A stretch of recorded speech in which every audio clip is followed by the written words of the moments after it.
Good morning, everyone. Good day to some of you. Welcome to Indonesia Study Group. This is a special session for the authors of the upcoming survey of recent development to be published in the Bulletin of Indonesian Economic Studies. And today we have three speakers. We acknowledge first of all, we acknowledge the first Australians and pay our respect to elders past, present, and emerging. And we are grateful for the support from the Australian National University and the Australian Department of Foreign Affairs and Trade. As I said, we have three speakers today who will be writing whose article, the survey of recent development, will be published in the next issue of the Bulletin of the Indonesian Economic Studies. And for that, I will invite Dr. Chris Manning to introduce the speakers and the topic. So over to you, Pak Chris. Thank you very much, Pak Acho. Well, selamat siang and selamat pagi to everyone, and welcome to this Indonesia Study Group session. As Pak Acho mentioned, my name is Chris Manning, and as editor of the Survey of Recent Economic Developments in the BIS, I'm happy to introduce the topic of women's role in the Indonesian economy during the COVID-19 pandemic, understanding their challenges and opportunities.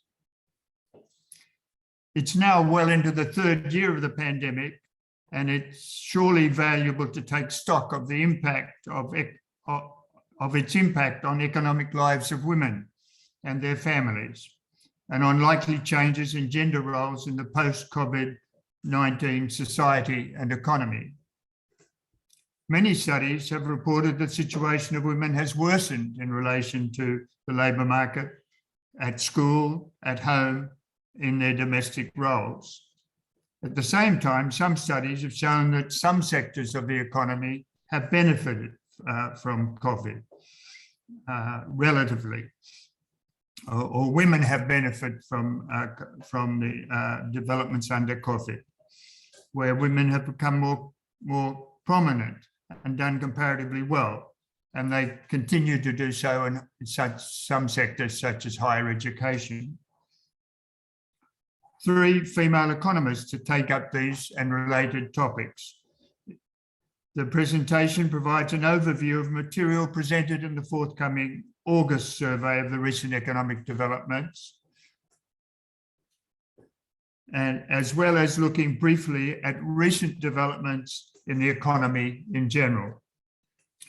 The three speakers are Dr. Riyana Miranti, an associate professor here in the Faculty of Business, Governance and Law at the University of Canberra, Dr. Tri Mulyaningsih, a lecturer and a researcher in the Faculty of Business and Economics in the Universitas Sebelas in Solo, and third, Dr. Sulistyaningrum, a lecturer and researcher at the neighbouring Gadjah Mada University in Yogyakarta.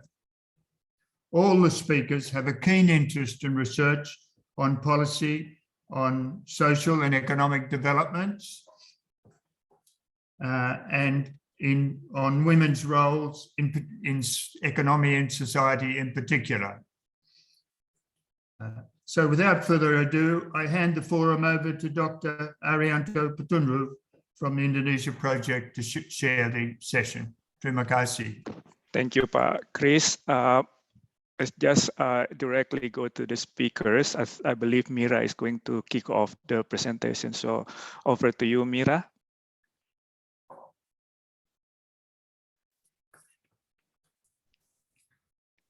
Okay, thank you very much, Pak Chris, for your kind introduction. Thank you very much also, Pak Arianto Petundru, for chairing the session. So can you see our slides now? Okay, thank you. Okay, good morning and afternoon, everyone. Selamat pagi, selamat siang. Thank you very much. On behalf of the team, Tri, Annie, and I would like to thank you for the Indonesia Project, for the opportunity given to us to write this important piece of work. We would like also to thank the Indonesia Project colleagues Pak Asep Suryahadi, Ibu Titi Anas for the preliminary feedback and insight that given to us during the process of writing up this draft. And then we would like to thank you, research assistant for Putri Aulia Silkana from UGM and Zuhairan Yunan from UC that helping us also in preparing this draft. And then we would like just to let you know that this is a working draft. I think the purpose of the seminar is to get also feedback from you and then also to discuss what we need to do to improve the paper. So now I'd like to start with, I just show you the outline. So this is the outline of our presentation today. So we'll introduce the topics and then we will pass on to three. We'll discuss about macroeconomic development and then the discussion about women at home. Then move to Annie to discuss about women at work, about labor market adjustment of women, and then I will actually then follow up with the three last topics of this presentation. And then I guess Pak Chris already mentioned earlier, I mean, we are fully aware, we are still in the global COVID-19 pandemic, and then this is a multidimensional, and then the impact are not gender neutral. And then around the world, women have been disproportionately affected by the pandemic on multiple fronts.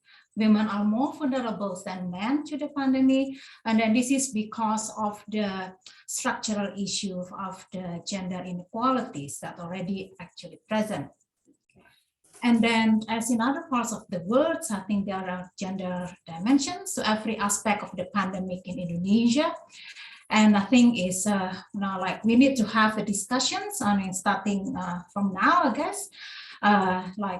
Why then we need to do this, because the long-term impact of COVID-19 will further actually expanding the gap and having long-term gender inequality will cost the economy more. And then I think it's really also important also because that it will contribute to economic growth, competitiveness, and also a lot of things that relate to the country's economy. And just to give you a background, so this charts and tables shows that how Indonesia sits in the comparative perspective. This is a comparison between Indonesia and several Asian countries. And then you can actually see, this is a global gender gap index, which is just one measure of cross-country gender inequality. Then Indonesia scores in 2020, so this is already after the pandemic, were lower than the Philippines, Singapore, Thailand, and Vietnam. This gender gap index focuses on 4 domains: economic participation and opportunity, education and attainment, health and survival, and political empowerment. Health still have for Indonesia around 68.8% of its overall gap, which is still far from the parity. And then if you look at across time, Indonesian position in the overall gender gap index actually been worse than prior to pandemic, and from 85 position to 101 position. And then this is due actually to the wider economic participation and equal opportunity gap. And I think we will talk about it later on in the other section. So this is just to show you how we sit comparatively. And then, just to show you the main data sources that we use for these articles. And then we will start with the, as in the regular survey, we start the discussion with macroeconomic development. So I'll pass it over to Tri, who will discuss this.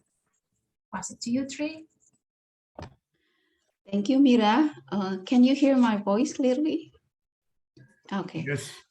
Okay, so good morning and good afternoon, everyone. So I would like to start with the macroeconomic development section. There are 3 important issues to be discussed. First is the Indonesian economic recovery, as well as the comparisons of Indonesian economic performance within country in the regions. It is followed by the investigation of the contributors of the recovery.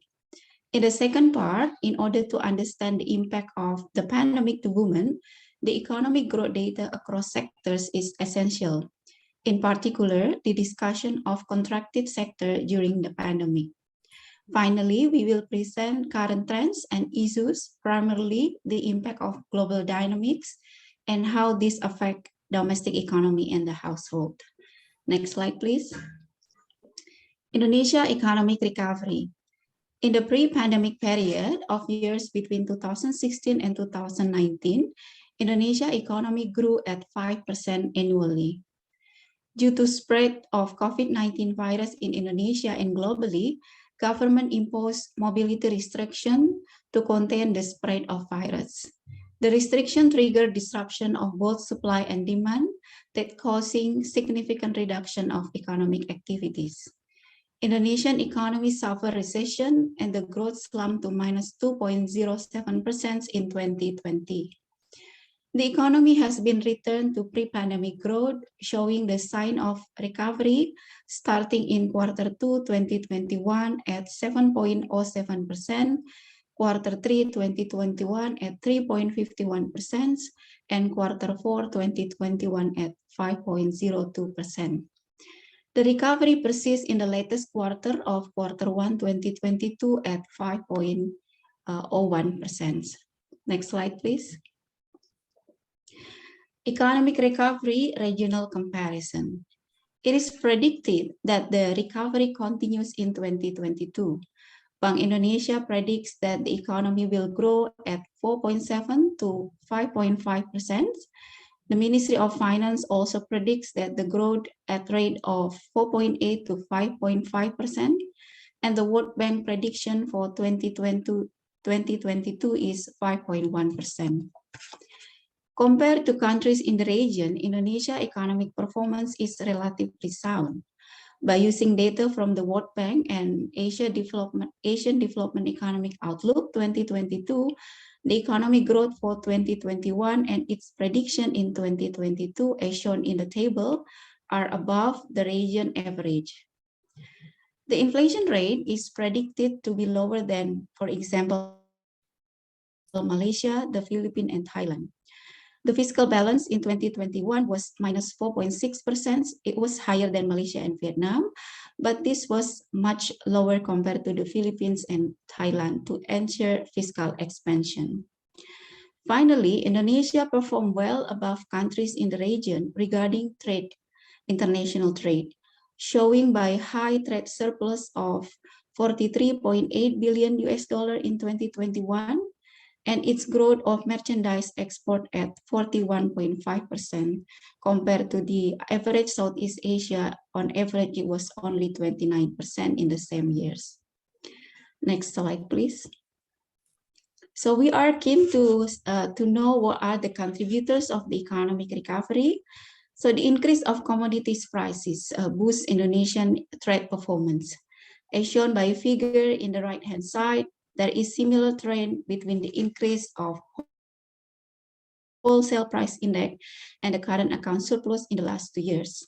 In Q3 2021, for example, balance of payment surplus at $10.7 billion that generated by trade surplus at $15 billion, which export recorded $61 billion, and this figure is the highest in the last 4 years. The trade performance in the first quarter of 2022 remains solid, that it recorded surplus at $9.3 billion from export of $66 billion, and this is 41% higher than the same quarter last year. The strong performance of export is relied on key export, namely mining commodities such as coals and gas, that contributed to 80% of mining export, and manufactured goods such as palm oil product that contributed to 15% of manufactured goods export. Next slide, please. So as indicated previously, the discussion of contracted sectors during the pandemic is important to understand the impact of pandemic to women. The economic growth data in 2020 shows that there were 3 sectors that severely affected by the pandemic, which are transportation and storage, that recorded -15.05%, Accommodation and restaurant grew minus 10.26%, and wholesale and trade of minus 3.78%. Globally, women have been overrepresented in 3 of 4 most declined industries during the pandemic, namely accommodation and food services, wholesale and trade, and services such as art, recreation, and public administration. In Indonesia in particular, by using BPS data in the past 3 years, women are mostly employed in agriculture, wholesale and trade, manufacturing and accommodation, and food services. So it is predicted that unfavorable macroeconomic conditions, that contraction of the economic growth for those sectors, affect household welfare, female labor force participation, and women at home, that we will be discussed in the next section. Next slide, please. So current trend and issues. Along with economic recovery, Indonesia and countries across the globe are currently experiencing higher uncertainty and supply disruption due to Ukraine-Russia war, financial tightening policy in the US, and China economic troubles related to high debt of construction sector and zero COVID-19 policy. So the above factors contribute to increase commodities prices as present in the figure. For example, oil price increased to 95.7 US dollar per barrel. So there is a concerns of rising state burden for fuel subsidy by at least 11.5 billion US dollar, and this may add up to 2% of GDP. In addition, the figure also shows that the consumer price index increased gradually since mid-year 2021. The inflation rate for Q1 2022 was 2.64%, and the increase of price level lowers real wages, so it affects the household welfare. Commodities price increase also creates shortages of palm oil products in the domestic market that leads to increase of price level. Just recently, government introduced restriction on palm oil export that creates disruption into shipment and endangers income from export. So I conclude that the slide for the macroeconomic development section, and we move on to the discussion of women at home. Next slide, please. So the discussion of women at home is consisted of 2 main issues. First is the triple burden for women in regard to reproductive role and unpaid care. And second is the worsening triple burden during the pandemic. Okay, thank you. Reproductive role and unpaid care. In Indonesia, gender roles are still dominated by traditional views that expect different roles for men and women in the society. Previous study present evidence that traditional views regarding gender role is still prevalent in Indonesia, that raising children is part of a wife's responsibility along with domestic chores, while husband is responsible to earn a living. Traditional views leads to triple burden for women, particularly married women with young children, in 3 spheres of productive, reproductive, and community. The reproductive role captures domestic services and caregiving. They are often invisible, hidden, and mostly non-monetized or unpaid. So we predict that social norm play an important role in women employment as shown by the previous study. The care for household affect the likelihood of staying in the labor market. A study by Litzman and Froderman 2021, for example, found that the employment probabilities are similar between single men and women. But once the women are married and having children, the employment probabilities drop as women are becoming less active in the labor market. Further, the UN data, UN Women 2021 study shows that in Asia and the Pacific, the reproductive work for women is 4-fold more compared to men, and this figure is the highest compared to women in other regions. The effect of the pandemic to gender role attitude at home and work is affected by the gender norm, whether traditional or egalitarian. The employment effect for married women is less severe if the family adopts the egalitarian views that share the burden of unpaid care more equally between men and women. Next slide, please. So some studies shows that during the pandemic, there is a worsening triple burden. The pandemic that leads to children remote learning due to school closure increase parents' burden in childcare. Globally, there is an increase of time to fulfilling women reproductive tasks during the pandemic. The table presents the unpaid care works in Asia and the Pacific. That higher proportion of women claim an increase of unpaid domestic services and caregiving during the pandemic than men. In Indonesia in particular, a survey by UNICEF, World Bank also shows that 71.5% mothers must support their children remote learning versus 23.4% of fathers. In addition, about 18% of households, mostly women, give up productive work to assist children remote learning. And further, 75.5% women claim that domestic costs increased during the pandemic. So I will hand over to Annie to discuss on women at work. Thank you, Tri, for the opportunity. Good morning and good afternoon, everyone. In terms of women at work, there are several topics that we are going to discuss. This is about the labor utilization. It consists participation rate, hours work, and unemployment. And then following by learning from the previous crisis. And then we are going to discuss about the shift in industry by gender.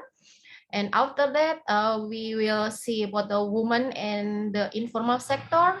And we have a look at the role of entrepreneurship and digitalization for the women. And then the last topic is about the wage differential and the labor incomes. Next, please. After we listen to the previous discussion about the women at home, when there are a significant barrier for women participation in the labor market, it is because of the care of women for the household. Then here we are going to see the effect of the pandemic on the gender at work.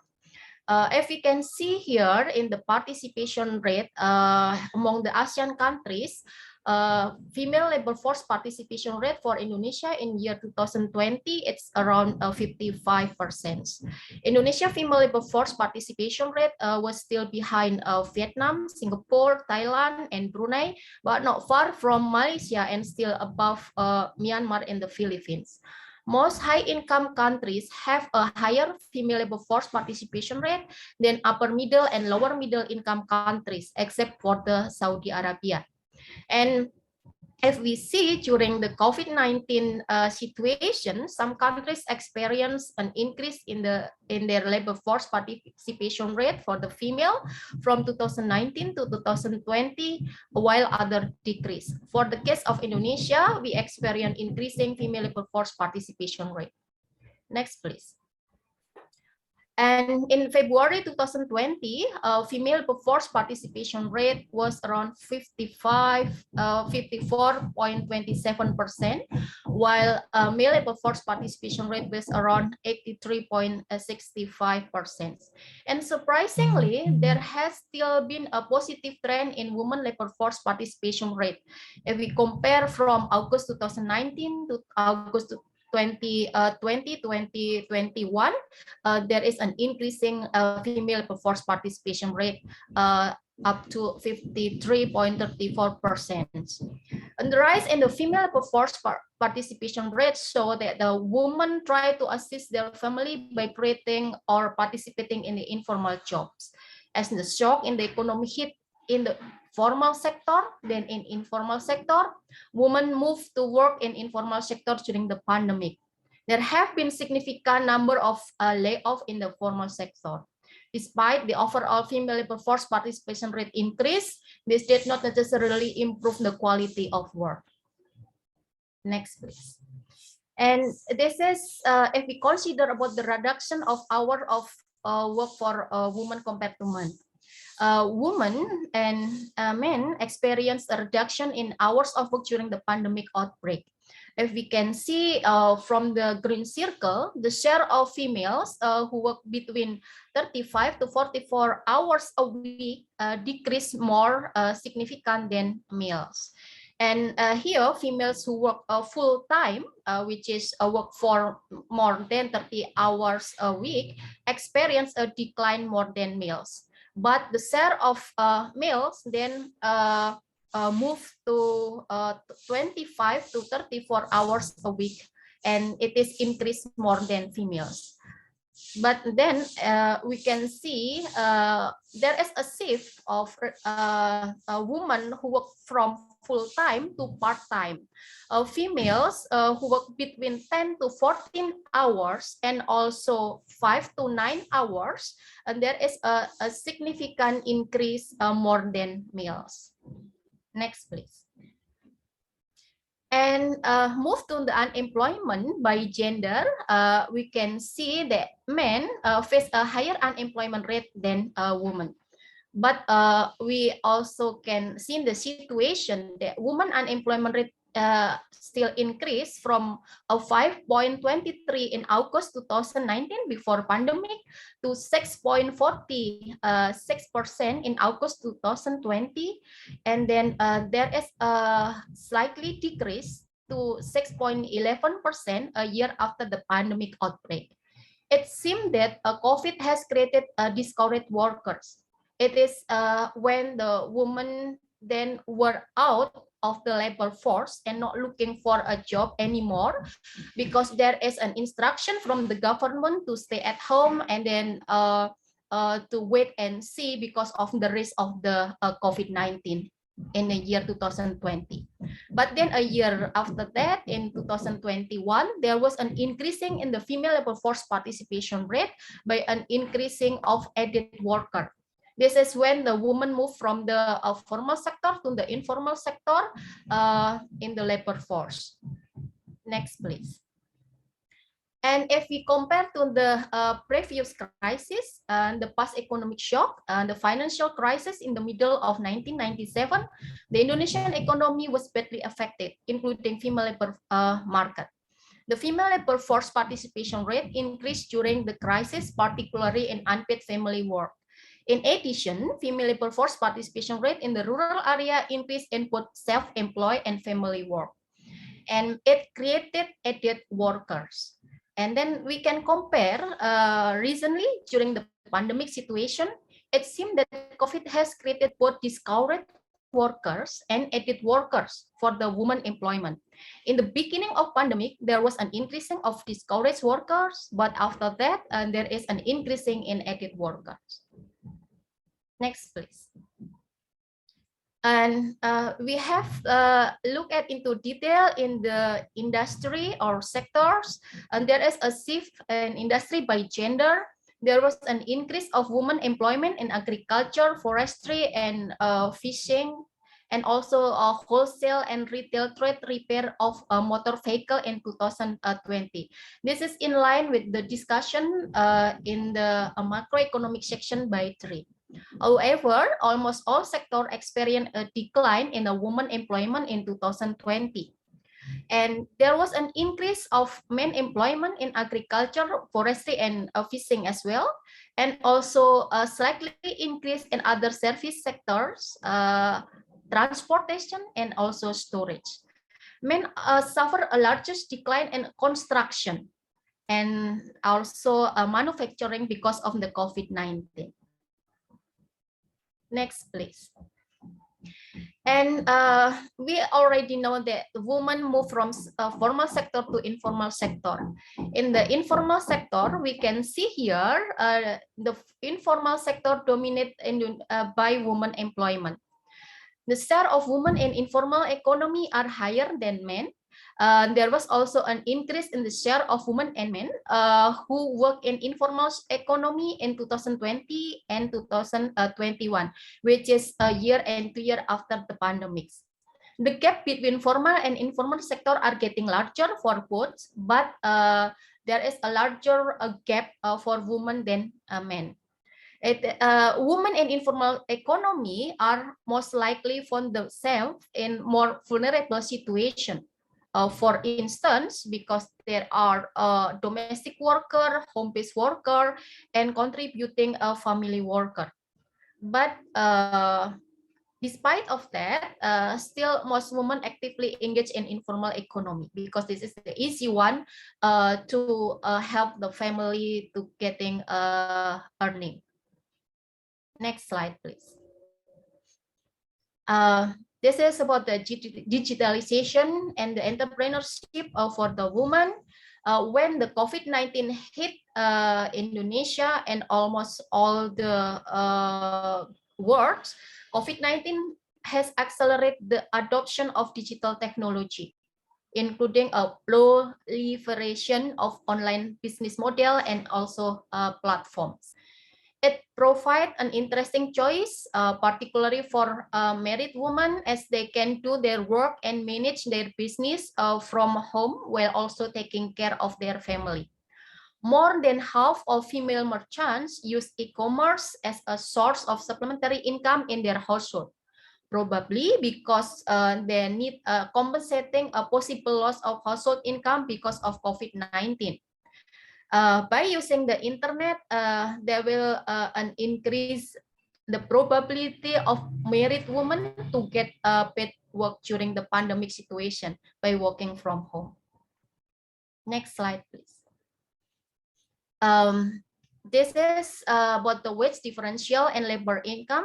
This is still an interesting topic that we also discuss in this case.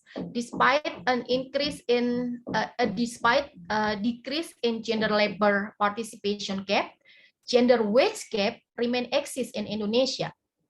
On average, before control for other factors, women earn 20% less than men do in 2021. The gender wage gap in 2019 was around 22.61%, but in 2022 and 2021, the gap was decreased to 21% and 20.39% respectively. It is likely that much of the remaining gender gap which reflect gender-based discrimination in the labor market, rather than differences in the productivity across groups. It seems that gender discrimination can also explain most of the reason why gender wage gap exists in Indonesia, though the social economic characteristic to matter too. Next slide, we will discuss women and household welfare by Tri. Please, Tri.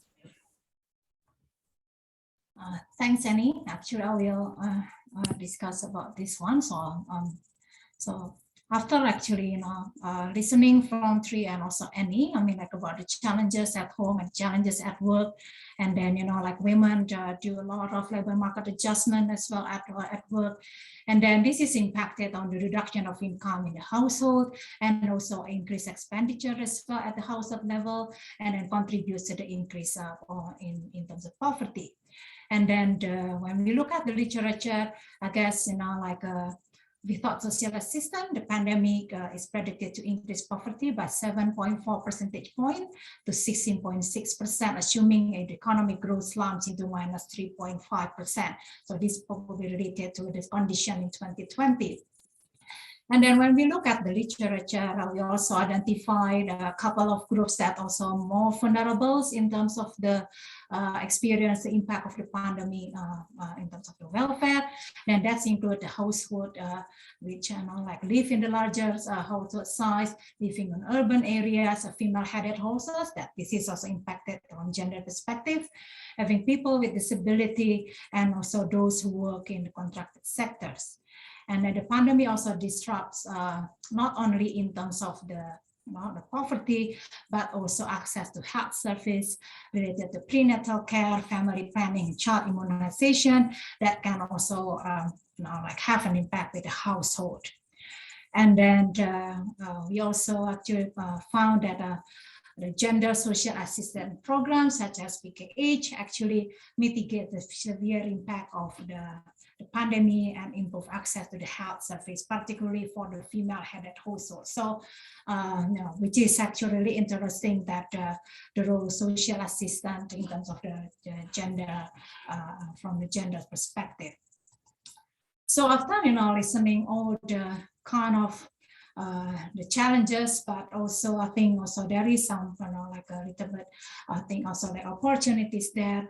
We'll discuss about the long-term impact of COVID, and then we'll touch about the impact of learnings and also earnings, and then again how then is the cost about its cost and contribution to the GDP, and then we'll touch a bit on the mental health, and then the role of digitalisation and also the technology. So this one, these tables shows you the the gender gap in learnings and also earnings. So Tri mentioned earlier that there has been, during the pandemic, like schools have to be closed because of the lockdown, and then this is the cost. The cost of the school closures actually impacted, have a gender implication as well. I mean, like the impact of the pandemic not only for adult women but also for girls. So this is the estimation from ADB, and then using data from the UNESCO global monitoring of school closures, and then the first part is calculating the expected doses in learning adjusted years of schooling, and then you can actually see that Indonesia and also for the majorities of countries here, the impact is actually larger for female, although the gap is actually not, the gender gap is actually small between the male and females.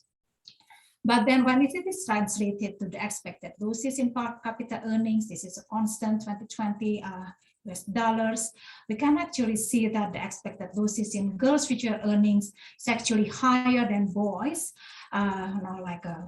I think in developing Asia around 28%, but Indonesia is around 24%. Now, why? So you may probably ask why this is the gap actually probably larger in terms of the expected doses in per capita earnings, because then the pandemic probably put also girls at the higher risk, so for example dropping out of schools, and then being probably exploited more in terms of the child labor, or I don't know, I mean like maybe also about like child marriage and etc. And then I guess it's in the broader context of gender inequality. I think it's with a long term of impact of COVID pandemic on women, we also cause the economy. So this table shows that if we, for example, like we don't do anything like to close the gender gap, then what will happen to the male and female share to 2030 GDP? So this is the estimation from the McKinsey Global Institute. Then we will see that if you do, if we do nothing to do something about gender inequality, then the contribution between male and female share to the GDP is in 2030 will be 61% for males and 39% for females in Indonesia. But if we do something at the moment, that if we close the gap, although still a little bit, so for 59%, 41%, that is actually then shows you how then is how that is the gender situation is actually quite inequality is quite it's quite far behind still in terms of parity. Then we will also discuss about the impact of the mental health. I think we need to start to talk about it, because mental health actually have really significant contribution to the economics actually. So it's not about health issue per se, but also will have the economic implication in the long term. We found from the literature that UN Women found that 57% of women in the survey have their mental health affected, while it was lower from the men at 48%. Also, UNICEF also suggests that depression and happiness is more common among female-headed households, and this may relate to the triple burden experienced by women, and also discussed the three earlier, and also the economic hardship. And then we also touch a bit in regard to violence against women and the contribution to mental health. There's a chart here now collated from the Komnas Perempuan data that shows that the increasing domestic violence during the pandemic, and then this contribute also to the mental health as well, which is also triggered by economic hardships such as job loss and also food insecurity. So I guess that Annie mentioned about the opportunities for the role of digitalization and technology. In terms of the long-term impact, I think there are two things that probably will be relevant for from the gender perspective. The first one is about how is the future of working remotely from home, and how that is impacted of the well-being of women. We think that there are pros and cons, because that while working from home, I think women will have choices and flexibility, like to work, juggle between work and care. This might have a blur the work and family boundaries as well, and it might increase the influence of family conflict at home. And then I think like what Annie mentioned as well earlier, that many jobs still cannot perform from home, particularly for those low-income women who cannot work remotely, those who work in that cannot work from home, that may probably lose their jobs.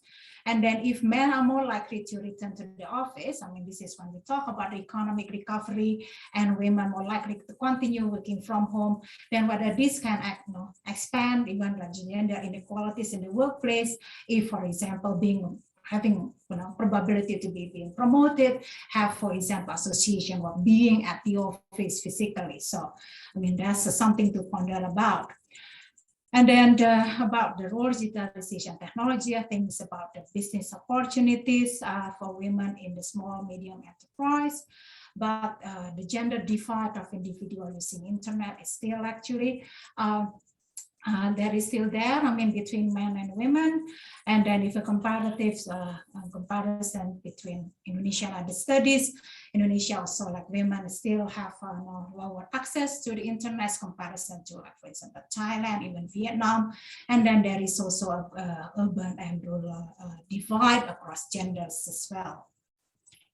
So I guess that is the long-term implication, I mean, for what is the challenges and opportunities experienced by like women. I think we would like to, I think, conclude and then offer some insight of policy implications. I guess it's in general, the narrative shows that women tend to be disproportionately more disadvantaged. And people have discussed that those challenges have outweighed the opportunities, but this is probably also a result of the historically, like many structural issues and then the social values that still favor males in the societies, including Indonesia, than women. So, and then the key message, because at home, women experience worsening triple burden because of the increasing share of unpaid care, and then that's impacted women at home and also may impacted women at work as well, because the sector hardest hit by the pandemic are those where women are more likely to be working.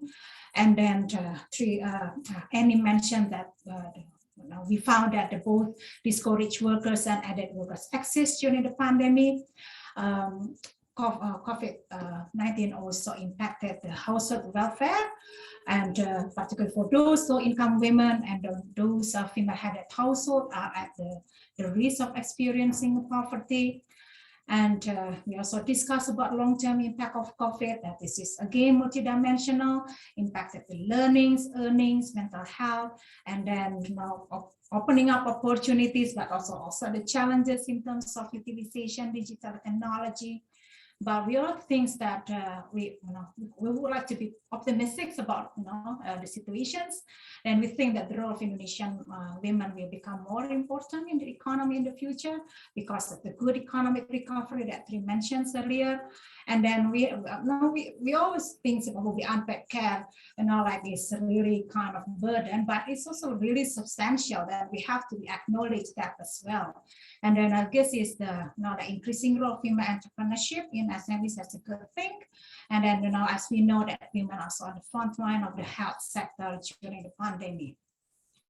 So what are the policy implications? So I think we need to look from the gender lens, and then the recovery should be designed to cover both immediate and long-term actions.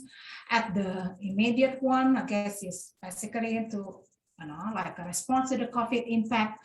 I think the effort in boosting women to be back participating in the labor market will be crucial. The role of the government assistance, so such as the PKH, or like, for example, the pre-employment card, like Kartu Prakerja, if, like it can include a lot of trainings of digital technology intended for women entrepreneurs, I think that would be really great. And then I think access to the formal childcare and other flexibilities in the workplace, nursing rooms, or improvement maternity leave. I think with this one is actually can extend to the long-term actions. And I think the government should continue to invest in human capital, not only of education, but also health and also mental health, because that is the long-term, I think, we probably still in the beginning, but further, I guess, we will see that how is will be probably more severe. And then I think the policy response is to overcoming discriminations against women, particularly in the workplace.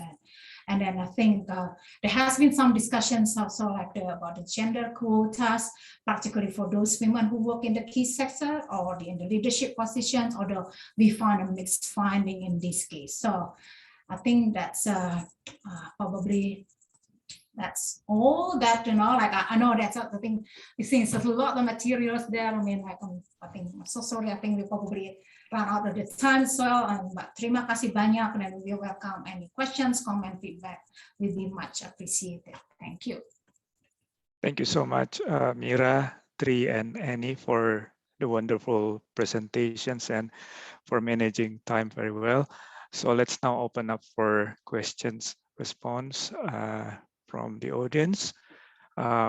Please raise your virtual hand if you want to ask directly. Otherwise, you can write your comment in the Q&A box.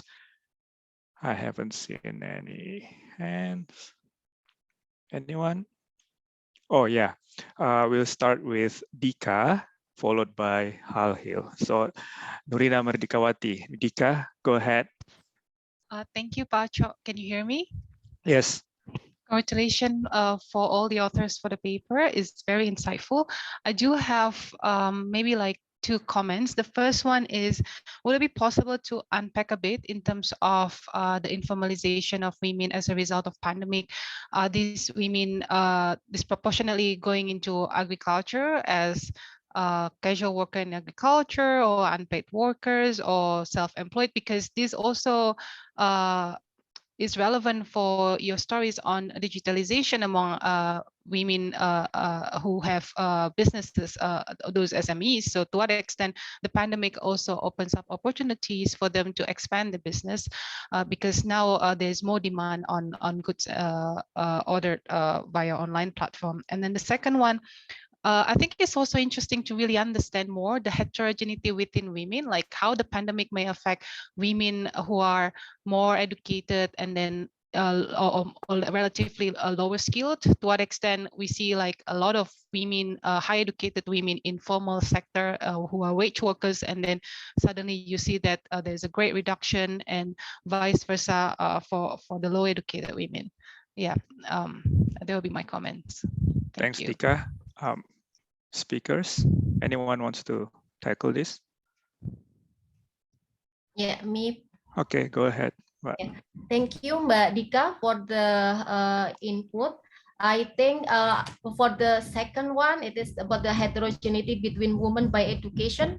I think we have already do some survey about that, but because of the time limitation, I removed the discussion about the education and also the cross step of the occupation and also by education from this slide. But from the survey, we found that most of the women by the highest education level at the primary school, there is a shift to the agriculture sector. But for the women with the highest education at the university level, there are in the like the professional work or job. So there is yes, there is a different effect of the pandemic across the educational backgrounds. And for the first about the informalization of women in the pandemic, thank you for the suggestion. I will we will have a look at into detail when there is an increasing in the agriculture sector. Is it I guess is it because of there is a migration or the woman moved from the capital city during the pandemic to the rural area, from the urban area to the rural area. That's why there is an increasing of the women employment in the agriculture sector.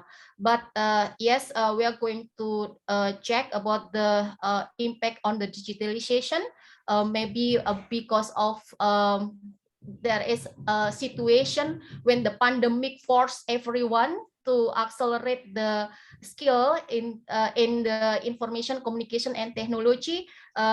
Maybe even though they are in the agriculture sector, but they will also utilize the digitalization on the sector as well. Thank you. That is my comment. Thank you, Mbak Annie. Let's take now the question from Hal, followed by Chris Penning. Hal? Thanks, Acho, and selamat siang, selamat pagi, Mira, Annie, Tri. Terima kasih banyak. Such a comprehensive presentation. It's going to be a landmark study. I really found it interesting. A couple of questions, and of course you can't do everything because of space constraint. But one question was on the female labour force participation. I wonder whether you want to present a longer series to give us a picture. My understanding is it has stagnated for quite a long time, and that might be an interesting question to sort of dig into a little bit. By the way, it's interesting that in the gender index, Philippines is quite a long way ahead of Indonesia, but on this key indicator of female labour force participation, Indonesia is actually higher. Second question is education. It's such a huge topic. I know you can't cover everything, but it's also such an important foundation for female economic and social political empowerment. I wonder whether you want to say a little bit more. As I understand it, the general macro picture is the female divide, the gender gap isn't that big, actually. In fact, in some cases, women are doing better. But maybe if you dig down, is there a story that with particular, Jurusan, particular enrollment areas, men tend to go into the more lucrative fields more than women, and that creates a sort of longer term impact. So just wondering whether it's worth digging a little bit into that.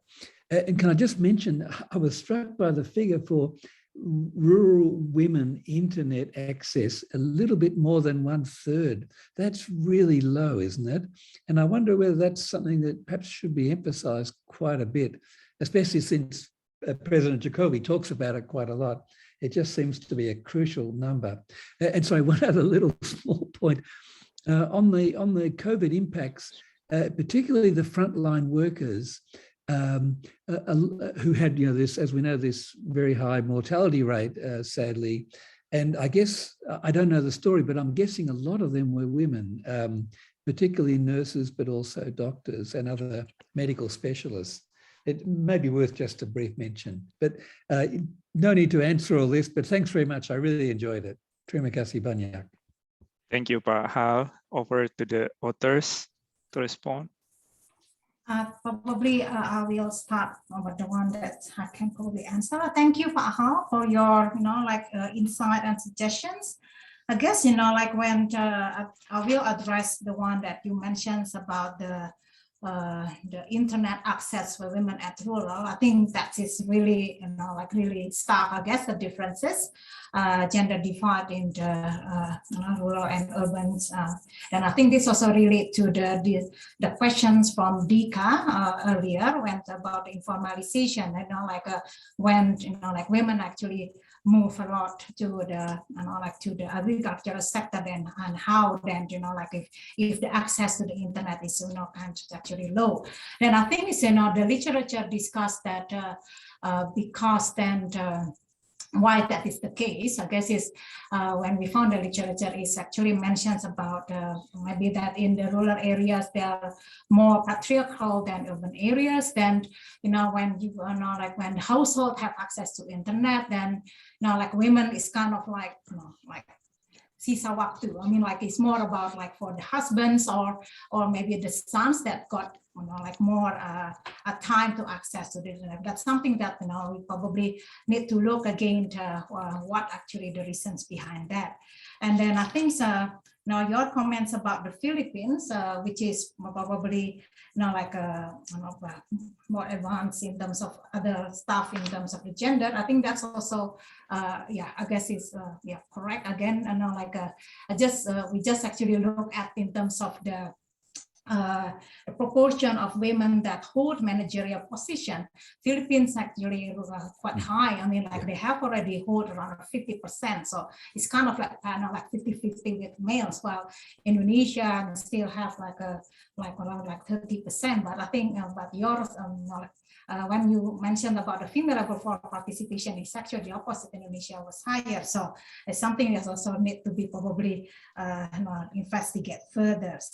And then your comment about education, I think is also really fit in, because in the impact actually shows that during the pandemic, because of what happened, like maybe that women, like girls, maybe like have the higher likelihood to drop out of schools and everything, then the impact in the learning and also for earning for future earning is actually impacted girls or women more than men. So I think that's probably the comment from me. I think Annie would like to comment from the labor market. Thank you, Mbak Mira. Thank you, Hal, for the input. I will add some more longer series for the female labor force participation. Actually, for this presentation, we are only focused on the before and after the pandemic. So only a year before and year after the pandemic to make a point out whether the effect very significant or not. And then we found that there is an increasing of the female labor force participation during the pandemic.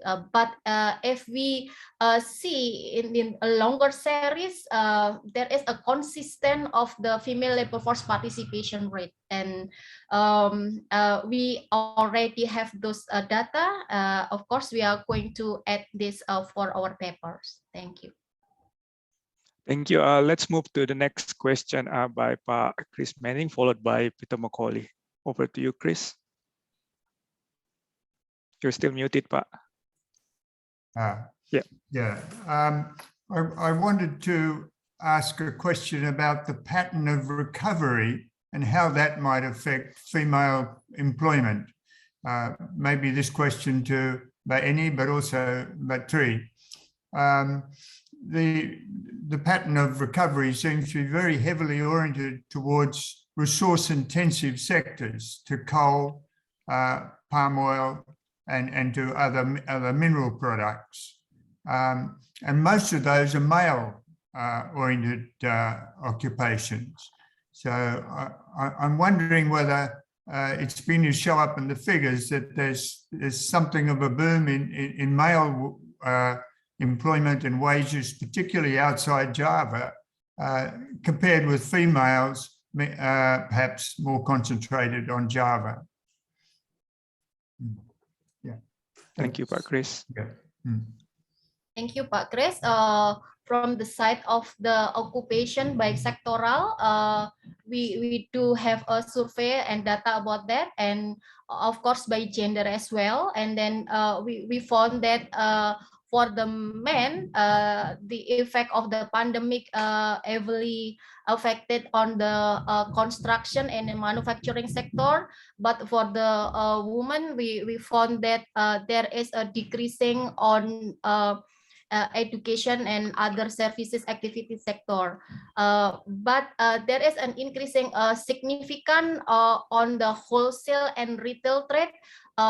We suggest that this is related with the use of digitalization for the women.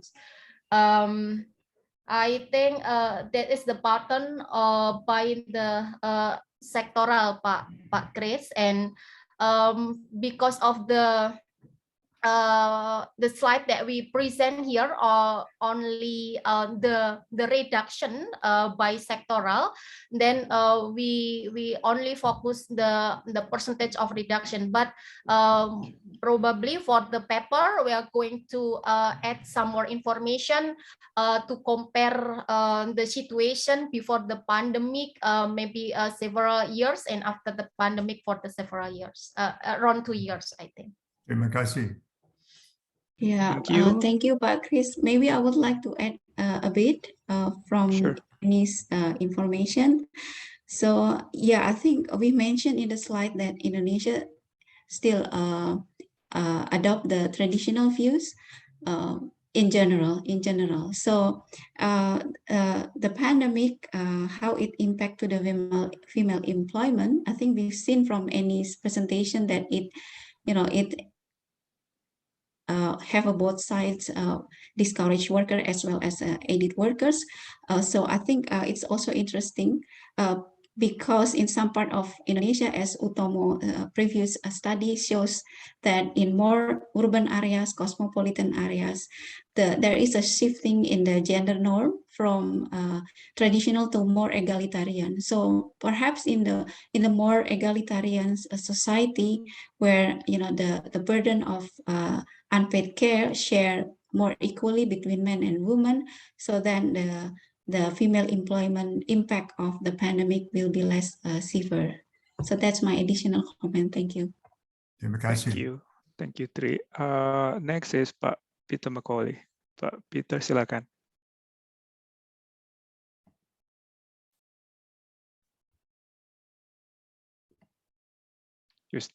You're still muted, Pak Peter. Ya. Ini sudah saya unmute, ada enggak? Yeah, we can hear you now, Oh, Pak. baiklah, makasih ya. Okay, yeah, sorry, maaf ya. Bingung sedikit saya, maaf ya. I have 3 quick points. I don't think that they are points that really need to be addressed. I thank you. I mean, the data is quite comprehensive and gives me a very good idea of the situation, but they are just 3 points which have been hanging around for me, at least for a while, in our discussions for at least a year or so, and I simply want to record them with you for consideration. That's all, but I am not necessarily asking that they be included in the survey. These are some ideas I just want to share. The first is about digitalisation.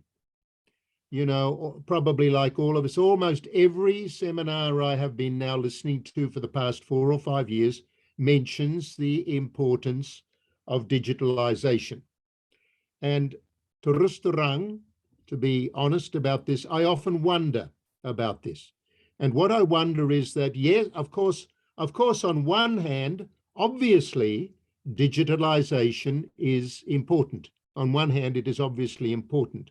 But I often find myself wondering, what exactly does this mean? Is it, I don't, although I've been listening to many seminars, I still do not really understand. I mean, obviously, partly the problem is me, but I'm not sure that we are sharpening our questions enough.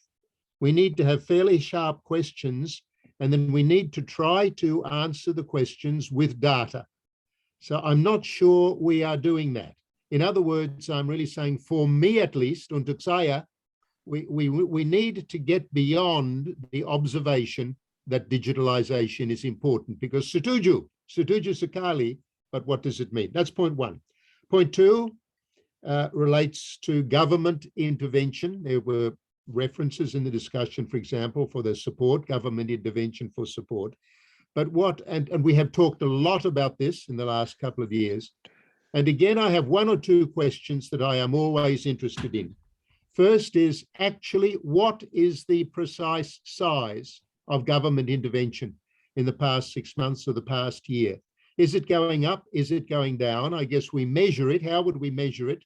Well, we need to measure it in terms of first government expenditure and second some other measures, I guess, of penduduk who receive the kartu from the government or whatever. But what are the overall trends? And related to this, what I often hear people saying that the intervention has been helpful. Well, tentu saja, of course it has been helpful, tentu saja, but do we have any more information than this? In theory, we have good evaluations, in theory, but I don't know how many evaluations have been carried out. Anyway, that's item number two. Item number three, and this is quite fast, relates to your tables on regional data on different countries, Philippines, Singapore, Malaysia, dan lain sebagainya, and the effect on incomes and education. Well, sometimes looking at some of these tables, there are some obviously very interesting trends and ada hal-hal yang mengejutkan, which are surprising a little bit. For example, there are some quite surprising for me differences between Indonesia and the Philippines, for example. Anyway, all I can suggest is that it is possible that some comment is needed, but maybe there is no useful comment to make, or maybe this goes beyond the paper. That is the thought I had. I just looked at the data and I was a little bit terkejut to see some of the changes. And I wondered, is there any comment we can make about this? Maybe the answer is no. But these are just the three areas that occurred to me. Digitalisation, this is a lagu lama, so it is not specifically related to your paper, but I just share this thought with you that I keep wondering. 2 is government intervention, and 3 is the regional data. Now, this is all just thinking aloud. I'm not making any criticisms. I'm just sharing some thoughts. Ini dari pembaca atau dari peserta. When I look at your data and when I listen to your presentations, these are the ideas or thoughts which cukup. Terima kasih. Makasih. And very good. Thank you very much. I'm quite happy. I'm just sharing thoughts. Itu saja. Makasih ya. Thanks, Pak Peter. Any response from the authors? Any want to touch on the digitalization? Yeah, about digitalization, actually, I have a study about digitalization, especially on the married woman, the impact of digitalization on the married woman in the labor market.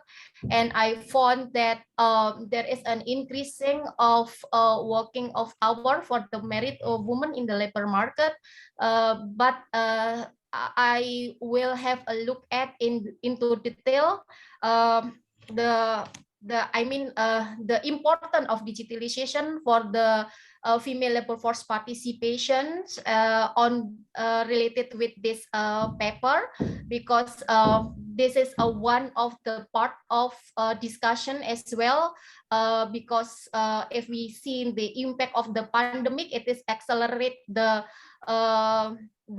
utilize of the information communication and technology for the married women as well. So yes, I will make a note to consider this suggestion on our paper.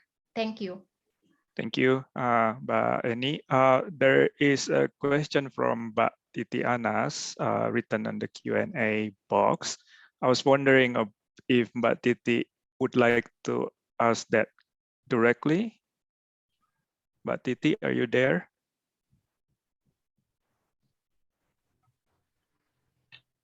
Hi, Acho. Hi. I think Q&A is good for me currently. So you want me to read it? Yes, please. Thank you, Acho. Thank you, Mbak Titi. Okay, so Mbak Titi asked about Well, she said that she thinks the global gender gap needs more than 100 years to close. How about Indonesia? Do you think it will take a more aggressive policy intervention to close the gap in Indonesia? Apart from prakerja and access to affordable children, do you think there is any policy adjustment needed to accelerate the gap closing? Thank you.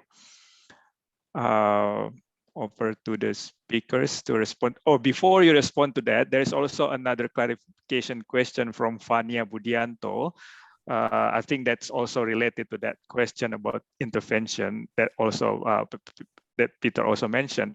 So what do you mean by gender social assistance? Is there social assistance that really specifically targeting women during, for example, during the pandemic? So over to the speakers.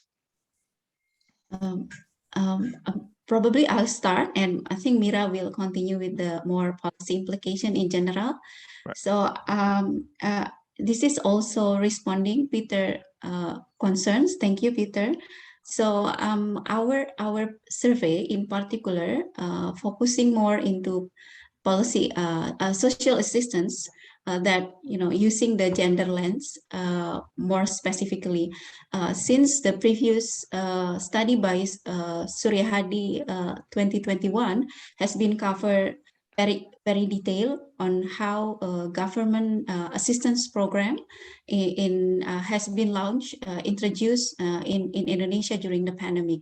So I think I will touch into the Fanya question as well, that for this survey, we focus on how the social assistance by the government that targeted women in particular. So at least there are two government assistance program, which are PKK and the non-cash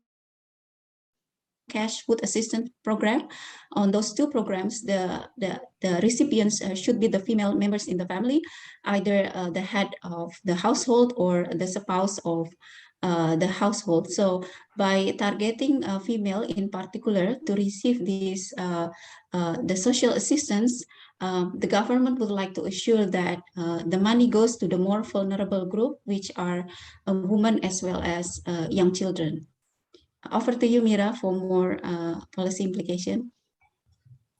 Thanks, Sri. I want to thank Pak Peter for really great suggestions. Also, like a lot of things that to think about as well for us, like in regard to digitalization and the government interventions, and also kind of like the income and education trends here. I think you see when you when you talk about digitalization, I guess I agree with you. I mean, it's not always like how to say, there is always pros and cons, I guess, it doesn't actually mean that digitalization will always create opportunities. There are a lot of challenges as well. I think that's what, like we identify, for example, about, the urban-rural digital divide. And but I guess it's something that probably we also need to, I don't know, I'm suggesting that, well, in our team, I think we will also probably need to define what it means with digitalization in this context, because that can be probably different. I mean, if we talk about business than in other cases. So that's probably we can take into account, and so we will take into account the suggestion about Peter in regard to the government intervention, how then in terms of the the expenditure, in terms of the assistance here, and then but Titi in regard to how severe we are in terms of the gender gap. I think like we were actually surprised when we look at now, like when we responded to the assessment from the McKinsey estimates that if we push the parity and like do something at the moment, it's actually in terms of the contribution that male and female did not improve that much. It's only like 2 percentage points. So it actually shows that how far I think the gender parity in our countries. And then maybe then yes, I think it's a lot of homework that we need to do. I guess is like Annie mentions that the fact that gender discriminations that's really dominant as well. I think in the context of Indonesia, then yeah, I think it's a homework for us. I mean, like, yeah, but I agree. I mean, it's still far, like from parity, and then a lot of things that we need to be doing. So I guess that's probably it. I think Tri explains about what we meant with the gender social assistance in our paper and etc. Thank you very much for the suggestion. Thank you. Next is Doni Naryoko, and back to Dika again. So Doni.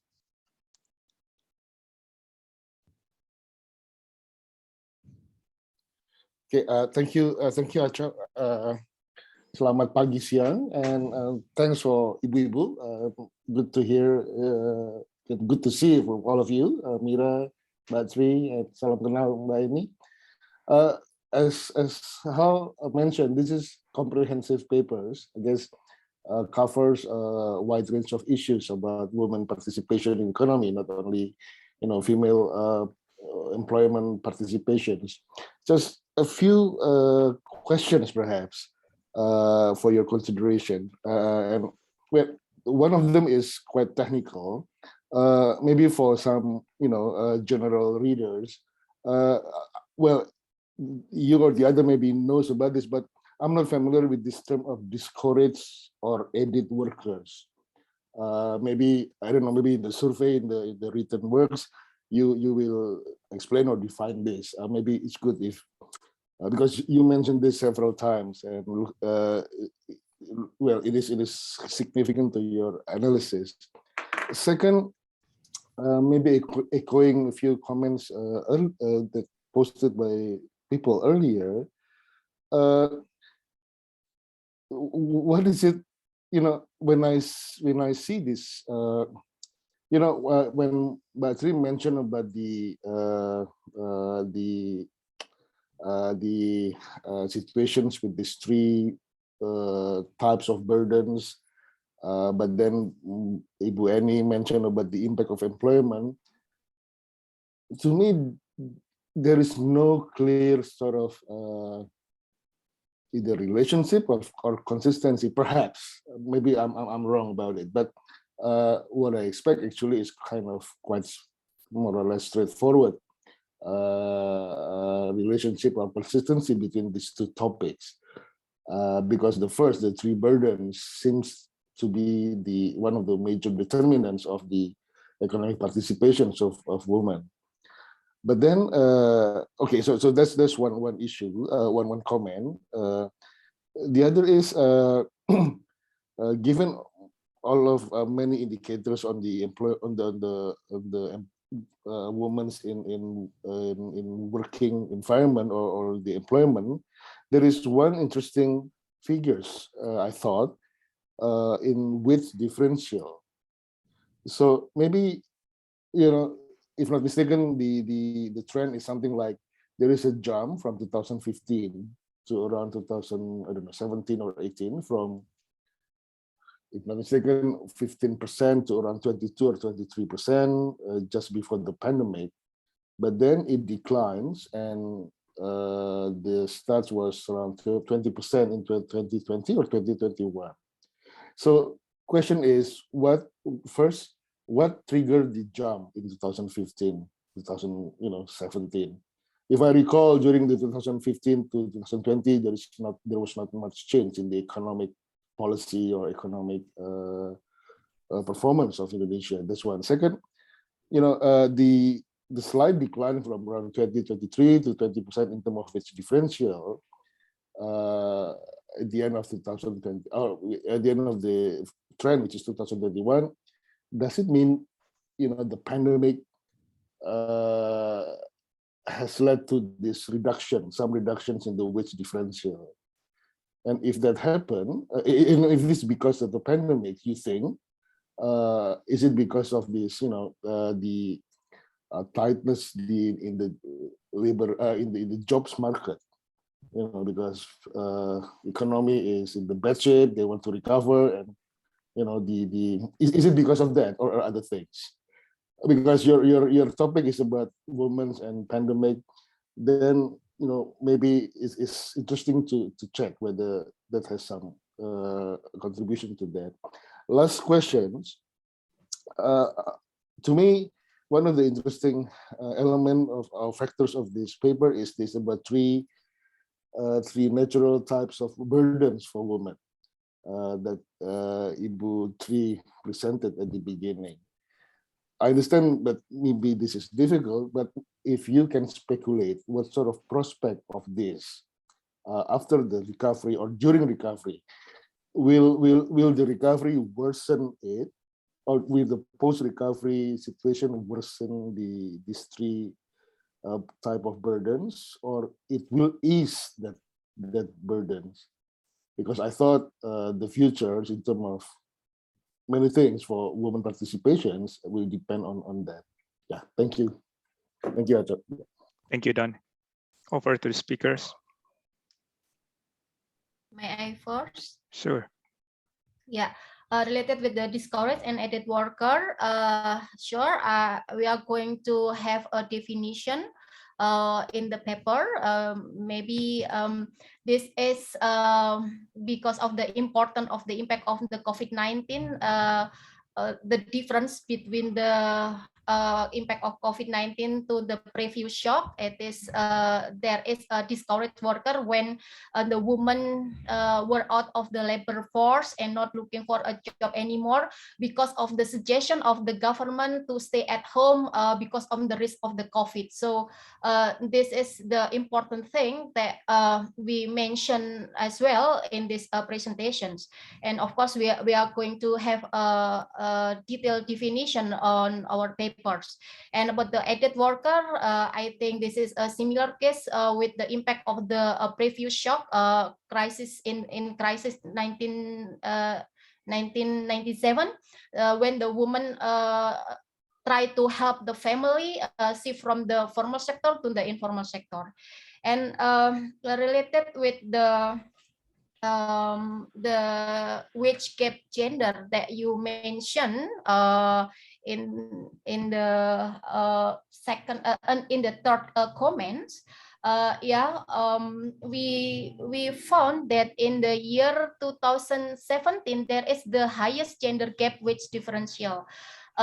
Maybe we are try to find the reason what happened in the economy in the year 2007 to complete the explanations in the year 2007 why there is a highest gap of the wage differential, but after that there is starting to decrease, and in the situation of the pandemic in year 2020 and 2021 it is around 21 in year 2020, and in 2021 it's around 20.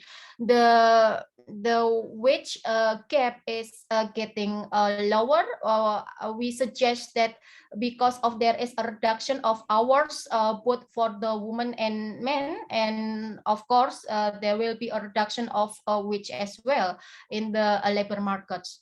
And we also give some reason that there is a reflect of the gender-based discrimination in the labor market still exists rather than the productivity, rather than the difference of the productivity across gender.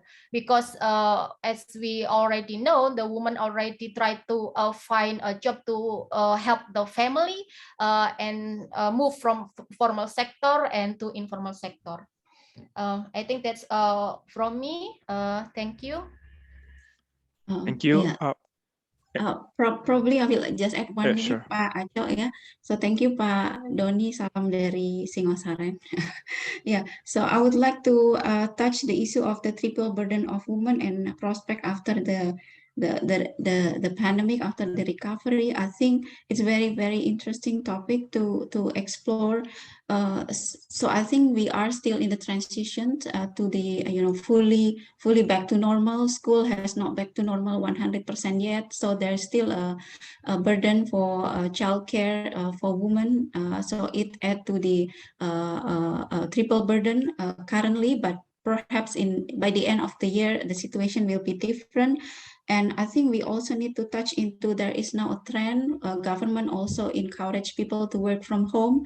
So the use of digitalization will be very important. And we've seen from the data that there is a digital divide between men and women. So if a woman, for example, couldn't really utilize the digital technology as good as men, so there is a potential for the lack in terms of employment productivity for women. So I think that's my comment. Thank you. Thank you.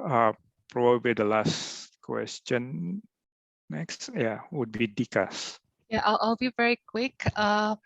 I've just come across, I'm aware of this high frequency monitoring survey conducted by World Bank, and it has a panel, and in terms of the sampling, it's also stratified implicitly up to female-headed and male-headed households. And to what extent it will be interesting to explore more how female-headed and male-headed households respond differently to different things in terms of the employment or access to food security using these data sets, because it really covers different periods across the pandemic. And since you're looking at how pandemic affects women, and this can be also like a very interesting insight coming from this data set.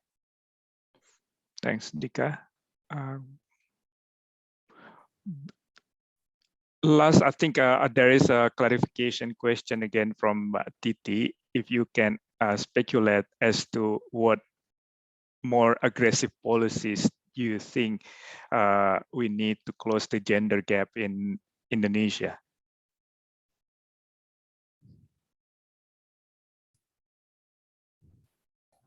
I think it's, I don't know, we probably need to discuss about, we speculate in the paper as well, probably any entry. I guess it's the one that, is, I think, I don't know, like for us, I guess the one that needs to be done, I think the priority is how then actually to tackle the gender discrimination. I think that's is because that is what explains the majority of, like, for example, a gender wage gap. So then, I guess is, I think we can start from something that maybe that's small, but I think it's important. If you look at what is the flexibility that provided for women in the labor force, for example, right? We know that, for example, in terms of maternity leave, Indonesia, we still have a lower duration of maternity leave, which is less than what WHO actually suggested as well. So that's something that, if we can do that and then provide probably some, flexibility more, I guess, to provide, something that, I guess is in terms of the flexibility in the at work, or something that can contribute to the tackle the gender discrimination. I think that's probably the one that we need, I guess, is because it's something that is I guess is huge, I think, in terms of its contribution. So I don't know, any entry if you would like to add on that. Yeah, just add some comment. To close the gender gap, I think we should support the women to join in the labor market, maybe to give some facility for the woman, like childcare or maternity and other facility that the woman needs during they work from the office, I think. Okay, I think. Mbak Tri, do you want to say something? Just follow up, okay. And this, especially affordable childcare for the low wages income women. Yeah, thank you. Okay, with that, our time is up. Our speakers were Mbak Riyana Miranti, Sulistyaningrum, and Tri Mulyaningsih. Thank you so much for sharing your article that will be published in the BIS, as Pak Chris mentioned, and I think most some of the our audience actually were also survey authors. They can attest that this process is very rigorous. You will have review again on the draft, but congratulations and thank you for contributing to the journal. And with that, also, I would like to thank all the participants, all the audience, and Pak Chris, especially for managing this series. And with that, I'll return to Lydia, who might have some important announcement for our activity tomorrow. Lydia, over to you. Thank you, Acha. From me, nothing more, but I think I would like to remind everyone, although if I look at the attendees today, it seems that everyone is well aware of the fact that we will have the Sadly lecture tomorrow, which will be at 1 p.m. Australian, Sydney, Canberra, Melbourne, and also 10 a.m. in Indonesia. So that is it from me, and stay safe everyone, and see you tomorrow, hopefully.